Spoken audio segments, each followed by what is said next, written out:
You were diagnosed, was it called bipolar disorder then? Or No. manic depression, or what do they call it? The doctor said to me, don't be afraid. I think you're manic depressive.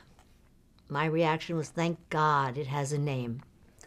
That meant to me that I'm not the only one. They wouldn't have a name for it if I was the only one. But you've been going through this since you were a child, right? And really didn't know. Really. I think miracle worker, I think there were bipolar things going on, only in retrospect, but they worked for the part.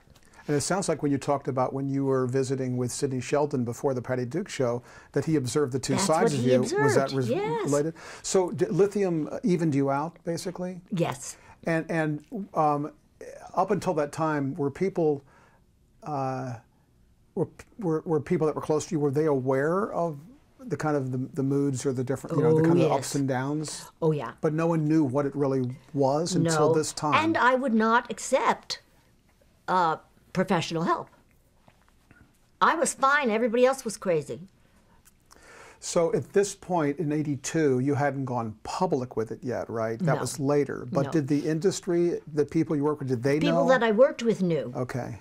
But I didn't know how many people outside of that. Of course, what is it? You talk to one person, you talk to 20 or whatever. And of course, we weren't in the days of TMZ back then, so things could be, kind of controlled better. Information could be controlled. Yeah. But what was the general reaction of the industry? I mean, in terms of after you got treated?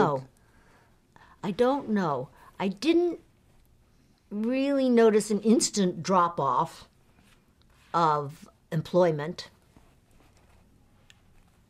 I didn't even notice that after my book was published about being, a chronicle and about bipolar. It was important to me.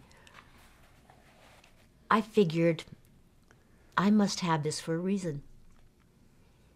And I'm supposed to tell people about it. That comes from the origins of my mother and father.